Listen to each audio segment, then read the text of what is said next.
Welcome back to Car Future Wheels, the place where the road meets the future. Today, we've got a legend reborn in front of us at the all-new 2026 Toyota Land Cruiser. This SUV is more than just a nameplate, it's an icon, and for 2026, Toyota is bringing it back in a way that feels fresh, bold, and purpose-driven. Let's start with the first thing you notice on the exterior. Standing here in front of the Land Cruiser, it's immediately clear that Toyota went for a retro modern design, and they nailed it. The front end is upright, confident, and boxy in the best way possible. The new square LED headlights echo the older generations, especially the FJ40S, and that grille A big, bold, and simple A speaks to the Land Cruiser's utilitarian roots. Toyota gives you two grille designs depending on the trim: a heritage-style rectangular mesh or a more modern blacked-out design. The bumper sits high for better clearance, and the skid plate tucked underneath signals that this thing means business off the pavement. Walk with me to the side of the Land Cruiser,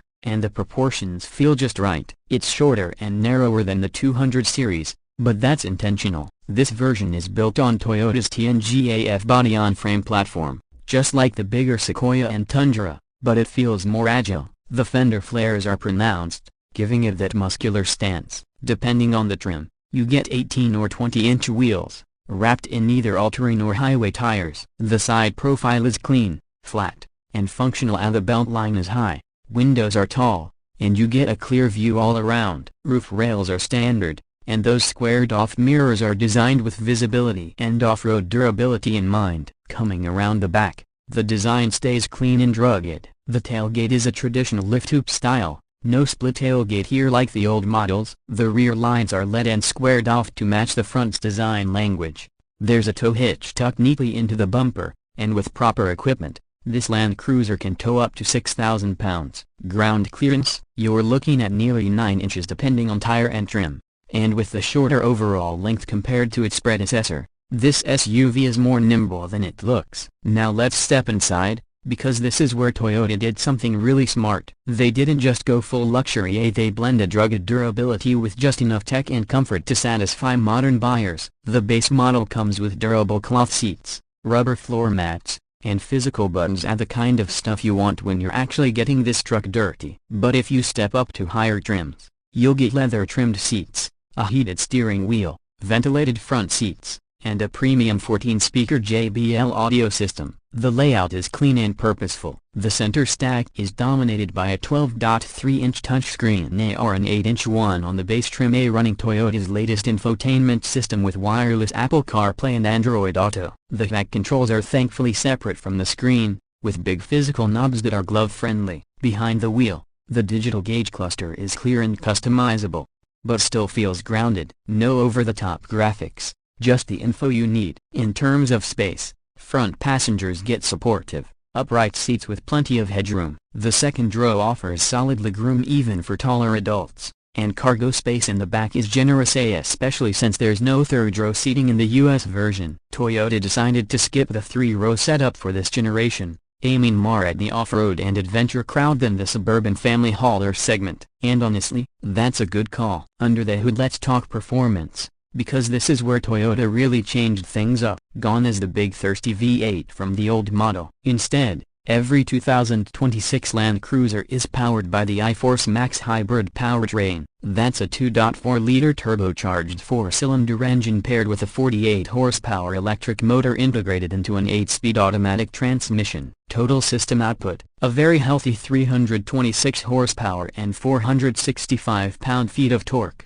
That's more torque than the old V8, and it's available much lower in the rev range, which is perfect for rock crawling or towing. This hybrid system is surprisingly refined. Around town, it's smooth and responsive, with that electric boost helping to eliminate turbo lag. On the highway, it cruises effortlessly, and under hard acceleration, it feels far punchier than you'd expect from a 4-cylinder. Fuel economy is another big win. You're looking at an estimated 23 mpg combined. That's nearly double what the old V8 used to give you, and in an SUV this capable, that's a serious bonus. Off-road, it's a Land Cruiser. Of course it's built to go where few SUVs can follow. Every model comes with full-time 4-wheel drive, a center-locking differential, and a 2-speed transfer case. The Trailhunter trim even adds front and rear electronic locking differentials, steel skid plates, rock rails, and 33-inch off-road tires. You also get Toyota's multi-terrain select system,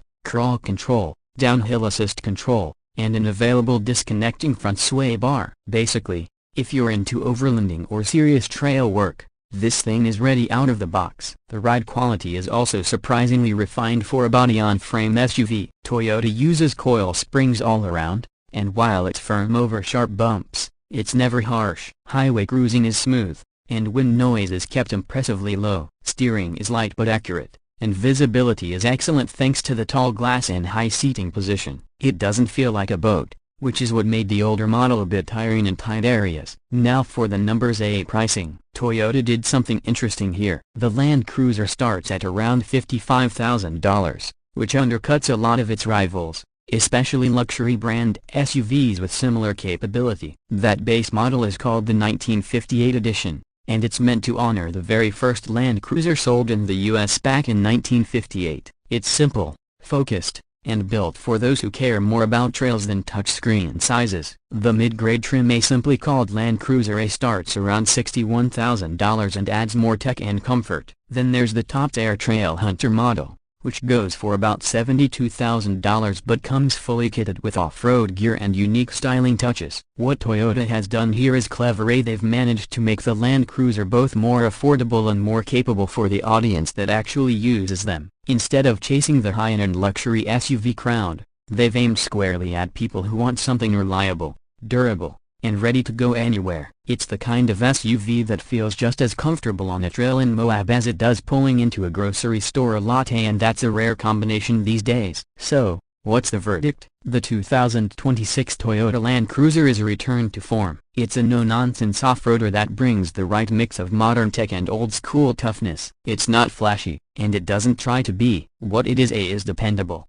smartly designed, and ready to carry on the legacy of one of the most respected names in off-roading. Whether you're a weekend warrior, an overland enthusiast, or just someone who appreciates solid engineering, this SUV deserves a serious look. And that wraps up today's review of the 2026 Land Cruiser. If you liked this breakdown, make sure to hit that like button and subscribe to Car Future Wheelz, your go-to source for all things automotive, from new releases to in-depth reviews and future car tech. Drop a comment below and let us know, would you take the new Land Cruiser over a 4Runner or a Bronco? Thanks for riding with us, and as always, keep your wheels pointed forward and your eyes on the future. Catch you in the next one.